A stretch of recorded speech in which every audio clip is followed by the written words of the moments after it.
কেমন হবে জাহান্নামের পুরা শেষ ব্যক্তি? কল্পনা করুন এমন এক দৃশ্য যেখানে কোটি কোটি বছর ধরে আগুন জ্বলছে, কিন্তু আজ সেই আগুনে আর কেউ নেই, শুধু একজন ছাড়া। বিশাল জাহান্নাম আজ প্রায় ফাঁকা, শুধু একজন মানুষ সেখানে হামাগুড়ি দিচ্ছে। তার শরীরের কোনো চামড়া অবশিষ্ট নেই, মাংসগুলো খসে পড়ে হাড়গুলো কালো কয়লায় পরিণত হয়েছে। সে আর চিৎকার করতে পারছে না, তার কণ্ঠনালী পুড়ে ছাই হয়ে গেছে। সে জানে না কত হাজার, কত লক্ষ বা কত কত কোটি বছর সে এখানে আছে। তার চোখের সামনে ফেরেশতারা দলে দলে মানুষকে উদ্ধার করে নিয়ে গেছে, কিন্তু তাকে নেয়নি। সে জাহান্নামের সেই অন্ধকার গর্তে একা, একদম একা। কিন্তু ঠিক এই মুহূর্তেই আরশে আজিমের মালিক মহান আল্লাহ এমন এক সিদ্ধান্ত নেবেন যা শুনে আসমানের ফেরেশতারাও স্তব্ধ হয়ে যাবে। আজ জাহান্নামের দরজা দিয়ে শেষ মানুষটি বের হবে। কে এই ব্যক্তি? কিভাবে একটি পুড়ে যাওয়া কয়লার টুকরো আবার মানুষে পরিণত হবে? আর আল্লাহ তাকে এমন কি দান করবেন যা দেখে সে চিৎকার করে বলবে, হে আল্লাহ, আপনি কি আমার সাথে উপহাস করছেন? অথচ আপনি তো রাব্বুল আলামিন, আপনি কেন আমার সাথে ঠাট্টা করবেন? জানতে হলে হৃদয়ের সবটুকু আবেগ দিয়ে ভিডিওটি শেষ পর্যন্ত দেখুন। আমাদের এই দুনিয়ার জীবনটা কত ছোট, তাই না? 60, 70 বা 80 বছর। এই অল্প সময়ে একটু আগুনের ছ্যাঁকা লাগলে আমরা সহ্য করতে পারি না, অথচ আমরা ভুলে যাই সেই অনন্তকালের কথা। ঈমানদাররা জান্নাতে চলে যাবে, পাপীরা তাদের পাপের শাস্তি ভোগ করার জন্য জাহান্নামে নিক্ষিপ্ত হবে। সহিহ হাদিসে এসেছে, যাদের অন্তরে সরিষার দানা পরিমাণ ঈমানও থাকবে, আল্লাহ তাআলা কোনো না কোনো একদিন তাকে জাহান্নাম থেকে মুক্তি দেবেন। কিন্তু এই একদিন মানে আমাদের দুনিয়ার 24 ঘন্টা নয়, আখিরাতের একদিন সমান দুনিয়ার 5000 বছর। তাহলে ভাবুন, যার পাপের বোঝা পাহাড় সম, তাকে কত লক্ষ কোটি বছর সেই লেলিহান শিখায় জ্বলতে হবে। জাহান্নামের সেই বিভীষিকাময় পরিবেশে যেখানে মৃত্যু আসবে কিন্তু মানুষ মরবে না। চামড়া পুড়ে গেলে আবার নতুন চামড়া গজাবে, যাতে সে আবার কষ্ট অনুভব করতে পারে। এই দীর্ঘ শাস্তি ভোগের পর শাফায়াত অর্থাৎ সুপারিশের সব দরজা যখন বন্ধ হয়ে যাবে, নবীরা সুপারিশ করেছেন, ফেরেশতারা সুপারিশ করেছেন, এমনকি মুমিনরাও সুপারিশ করেছেন, তখনও একজন ব্যক্তি বাকি থেকে যাবে। সে হলো সেই হতভাগা যে সবার শেষে জাহান্নাম থেকে বের হবে। আজকের এই গল্পটি কোনো রূপকথা নয়, এটি রাসূলুল্লাহ সাল্লাল্লাহু আলাইহি ওয়াসাল্লামের পবিত্র মুখনিসৃত বাণী, যা সহিহ বুখারী ও মুসলিমে বর্ণিত হয়েছে। এটি আমার, আপনার বা আমাদের যে কারো গল্প হতে পারে। তাই আসুন দুনিয়ার কোলাহল ভুলে রুহের গভীর থেকে অনুভব করি সেই মুহূর্তটি, সেই মানুষটি যার নাম হাদিসে নির্দিষ্ট করে বলা হয়নি, কিন্তু তার অবস্থা বর্ণনা করা হয়েছে পুঙ্খানুপুঙ্খভাবে। সে লক্ষ কোটি বছর ধরে জাহান্নামে জ্বলছে। শুরুতে যখন সে জাহান্নামে নিক্ষিপ্ত হয়েছিল, তার শরীর ছিল বিশাল। হাদিসে এসেছে, জাহান্নামীদের এক একটি দাঁত হবে উহুদ পাহাড়ের সমান এবং চামড়া হবে অনেক পুরু, যাতে আগুনের তাপ হাড় পর্যন্ত পৌঁছাতে সময় লাগে এবং দীর্ঘক্ষণ কষ্ট অনুভূত হয়। কিন্তু অনন্তকালের আগুনে জ্বলতে জ্বলতে আজ তার সেই বিশাল শরীর সংকুচিত হয়ে গেছে। একটা সময় ছিল যখন সে আগুনের তাপে ছটফট করত, চিৎকার করত, তার আর্তনাদে জাহান্নামের দেয়াল কেঁপে উঠত। কিন্তু এখন তার সেই শক্তিটুকু অবশিষ্ট নেই। তার শরীরের রক্ত, মাংস, চর্বি সব আগুনের লেলিহান শিখায় বাষ্প হয়ে উড়ে গেছে। তার চামড়াগুলো পুড়ে কালো কুচকুচে হয়ে হাড়ের সাথে এমনভাবে লেগে গেছে যে তাকে আর মানুষ বলে চেনা যায় না। সে এখন শুধুই একটি ফাহাম বা পোড়া কয়লার একটি দলা। তার কণ্ঠনালী পুড়ে ছাই হয়ে যাওয়ায় সে আর চিৎকার করতে পারে না। মুখ খোলার চেষ্টা করলে কেবল পোড়া চোয়ালের হাড়গুলো নড়ে ওঠে এবং বুকের ভেতর থেকে এক ধরনের ভুতুরে ঘর ঘর আওয়াজ বের হয়। তার চোখের পাতাগুলো পুড়ে গেছে, তাই সে চোখ বন্ধ করতে পারে না। আগুনের লেলিহান শিখার সরাসরি তার অক্ষিগুলোকে আঘাত করে, কিন্তু সে অন্ধ হয় না, কারণ আল্লাহ চান সে যেন সব দেখে। সে বেঁচে আছে না মরে গেছে তা বোঝার কোনো উপায় নেই। শুধু তার পাঁজরের নিচে থাকা কলিজাটা ধুকভুক করছে, কারণ আল্লাহ তাকে মৃত্যু দেননি। সে হামাগুড়ি দিয়ে আগুনের সাগরে এপাশ থেকে ওপাশে যায়। কখনো আগুনের ঢেউ তাকে আছড়ে ফেলে জাহান্নামের এক প্রান্ত থেকে অন্য প্রান্তে। তার চামড়া খসে পড়ে, আবার নতুন চামড়া গজায়, আবার পুড়ে যায়। এই চক্র লক্ষ কোটি বছর ধরে চলছে। সে ভুলে গেছে তার নাম কি ছিল, সে ভুলে গেছে সে কে, সে ভুলে গেছে পানির স্বাদ কেমন। তার স্মৃতিতে এখন শুধুই আগুন। জাহান্নামের আগুনের গর্জনের চেয়েও ভয়ঙ্কর হল এখনকার এই নিস্তব্ধতা। একটা সময় এখানে কোটি কোটি পাপীর আর্তনাদ ছিল, হট্টগোল ছিল, একে অপরকে অভিশাপ দেওয়ার শব্দ ছিল। কিন্তু আল্লাহর অসীম রহমতে এবং সাফায়াতের মাধ্যমে একে একে সবাই মুক্তি পেয়েছে। সে নিজের ঝাপসো চোখে দেখেছে ফেরেশতারা নূরের তৈরি বাহন নিয়ে নামছে, নবীরা সুপারিশ করছেন, শহীদরা সুপারিশ করছেন। এমনকি দুনিয়াতে যার সাথে সে এক ওয়াক্ত নামাজ পড়েছিল সেই মুমিন বন্ধুটিও সুপারিশ করে তার পরিচিতদের নিয়ে গেছে। সে দেখেছে জাহান্নামের দরজা খুলছে, জান্নাতের শীতল বাতাস ভেতরে ঢুকছে, আলোর ঝলকানি দেখা যাচ্ছে। কেউ একজন নাম ধরে ডাকছে আর তার পাশের কয়েদিটি মুক্তি পাচ্ছে। সে হয়তো হাত বাড়াতে চেয়েছিল, হয়তো অস্ফুট স্বরে বলতে চেয়েছিল, ভাই আমাকেও নিয়ে যা, আমাকে ফেলে যাস না। কিন্তু তার পাপের পাহাড় এতই বিশাল ছিল যে সেই ডাক কারো কানে পৌঁছয়নি। দরজা আবার দড়াম করে বন্ধ হয়ে গেছে, আর প্রতিটা দরজা বন্ধ হওয়ার শব্দ তার বুকে হাতুড়ির মতো আঘাত করেছে। এখন সে একা, একদম একা। বিশাল জাহান্নামের এক অন্ধকার কোণায় সে গুটিসুটি মেরে পড়ে আছে।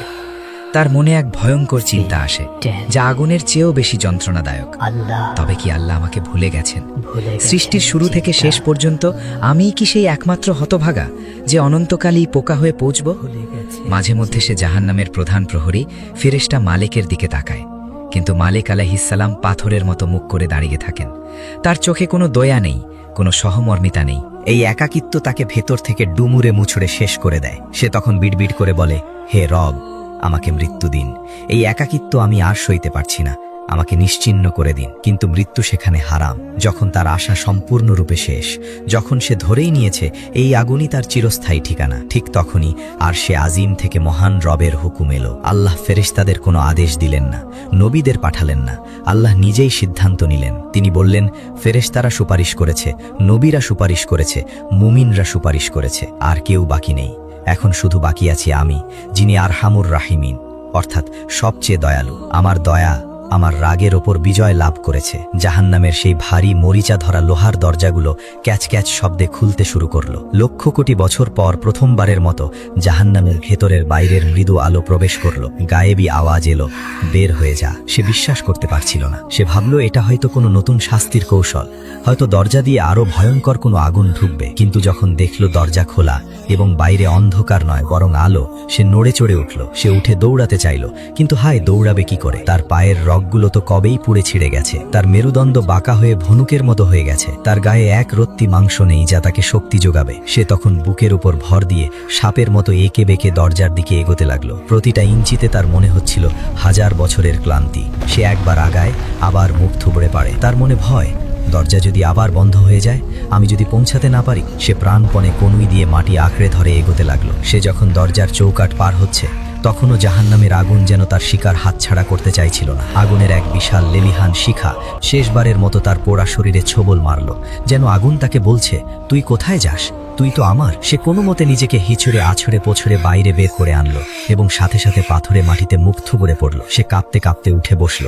তারপর ঘাড় ঘুরিয়ে সেই ভয়ঙ্কর গহ্বরটির দিকে তাকালো। যে আগুন তাকে কোটি বছর জ্বালিয়েছে, তার দিকে তাকিয়ে সে বুক ভরা ঘৃণা আর স্বস্তি নিয়ে চিৎকার করে বলল, আল্লাহর কসম, আল্লাহ আমাকে তোর হাত থেকে বাঁচিয়ে এমন অনুগ্রহ করেছেন যা তিনি সৃষ্টির শুরু থেকে শেষ পর্যন্ত আর কাউকে করেননি। সে তখনও জানে না জান্নাত কি। সে মনে করছে আগুনের বাইরে এই রুক্ষ পাথরে জমিতে শুয়ে থাকাই হয়তো মহাকাশ সমান সুখ। সে জাহান্নাম থেকে মুক্তি পেয়েছে ঠিকই, কিন্তু তার দিকে তাকানো যায় না। সে দেখতে কুৎসিত, কালো, পোড়া কাঠের মতো। তার শরীর থেকে বের হচ্ছে পোড়া মাংসের উৎকট দুর্গন্ধ, যা জান্নাতের পবিত্র বাতাসকে দূষিত করে ফেলবে। তার হাড়গুলো বেরিয়ে আছে, চামড়া ঝুলছে। জান্নাতের ঠিক বাইরেই একটি বিশেষ নদী প্রবাহিত হচ্ছে, যার নাম নাহারুল হায়া বা জীবনের নদী। এর পানি দুধের চেয়ে সাদা, বরফের চেয়ে ঠান্ডা এবং মধুর চেয়ে মিষ্টি। ফেরেশতারা তাকে সেই নদীর তীরে নিয়ে গেল এবং বলল, ডুব দাও। সে তার সেই জরাজীর্ণ শরীর নিয়ে পানিতে নামল। জাদুর মতো কাজ হলো। পানির স্পর্শ লাগতেই তার গায়ের পোড়া কয়লার মতো মরা চামড়াগুলো খসে পড়তে লাগলো, যেন কোনো পুরনো খোলস ছেড়ে নতুন জীবন পাচ্ছে। তার পোড়া হাড়ের উপর নতুন মাংসপেশি তৈরি হতে শুরু করলো। শিরায় শিরায় তাজা রক্ত প্রবাহিত হতে লাগলো। রাসূলুল্লাহ সাল্লাল্লাহু আলাইহি ওয়াসাল্লাম হাদিসে চমৎকার উপমা দিয়েছেন, বন্যার পর পলিমাটিতে যেভাবে শস্যদানা দ্রুত সতেজ হয়ে অঙ্কুরিত হয়, ঠিক সেভাবে তার দেহ পুনর্গঠিত হলো। সে পানি থেকে যখন উঠে এলো, তখন সে এক অপরূপ সুঠাম দেহের যুবক। তার বয়স 33 বছর। তার চেহারায় পূর্ণিমার চাঁদের মতো আলো। তার চোখগুলো নক্ষত্রের মতো জ্বলজ্বল করছে। তার শরীর থেকে জান্নাতি মেশকের সুঘ্রাণ বের হচ্ছে। সে নিজের হাতের দিকে তাকালো। কোথায় সেই পোড়া দাগ? সে নিজের বুকে হাত দিয়ে দেখল হৃদস্পন্দন কত শান্ত। সে গভীরভাবে শ্বাস নিল। লক্ষ কোটি বছর পর এই প্রথম তার ফুসফুসে বিশুদ্ধ বাতাস প্রবেশ করল। সে আনন্দে কেঁদে ফেলল। এই প্রথম তার চোখের পানি বাষ্প হয়ে উড়ে গেল না, বরং গাল বেয়ে পড়ল। সুস্থ হওয়ার পর সে সামনে তাকালো। সে দেখল বহু দূরে একটি বিশাল গাছ। গাছটির ছায়া সুনিবিড়, তার নিচে সুমিষ্ট পানির ঝর্ণা বইছে। লক্ষ কোটি বছরে তৃষ্ণার্ত এই মানুষটি আল্লাহকে বলল, হে রব, আমাকে ওই গাছটির নিচে নিয়ে যান। আমি শুধু ছায়ায় বসবো আর পানি পান করব। আমি আর কিচ্ছু চাইব না। আল্লাহ তাকে মনে করিয়ে দিলেন, হে আদম সন্তান, তুমি কি আবার অন্য কিছু চাইবে না? সে বলল, আপনার ইজ্জতের কসম, আমি আর কিচ্ছু চাইব না। আল্লাহ তাকে সেখানে নিলেন।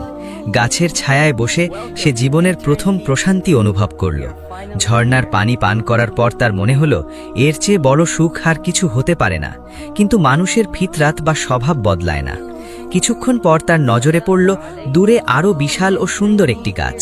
সেটার ডালপালা স্বর্ণের, পাতাগুলো পান্নার, আর সেখানে বাতাসের সাথে মেশকের ঘ্রাণ ভেসে আসছে। প্রথম গাছের তুলনায় এটি 1000 গুণ সুন্দর।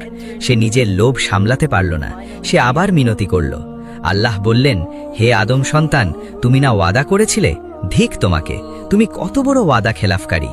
সে লজ্জিত হয়ে মাথা নিচু করে বলল, হে রব, ভুল হয়ে গেছে, কিন্তু ওটা যে বড্ড সুন্দর, আমাকে ওখানে নিয়ে যান।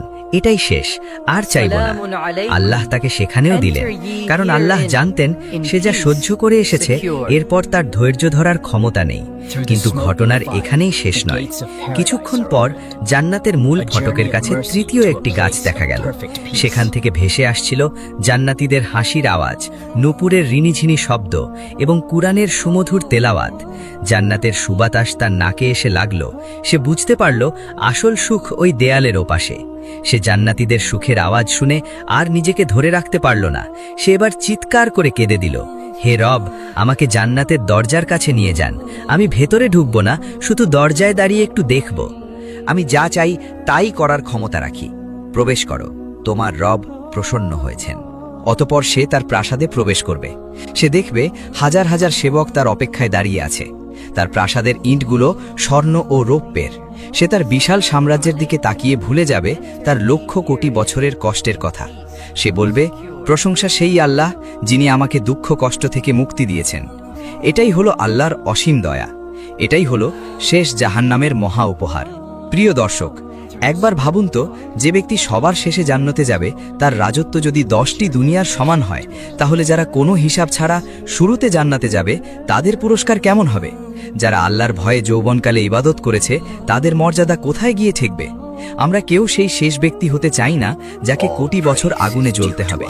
আমরা চাই আল্লাহর রহমতে প্রথমেই জান্নাতের মেহমান হতে। আসুন আজ থেকেই তওবা করি, কারণ জাহান্নামের 1 সেকেন্ডের আযাবও সহ্য করার ক্ষমতা আমাদের এই দুর্বল চামড়ার নেই। হে আল্লাহ, আমাদের শরীরের হাড়গুলো জাহান্নামের আগুনের জন্য হারাম করে দিন। আমাদের বিনা হিসাবে জান্নাতুল ফিরদাউস নসিব করুন। আমিন।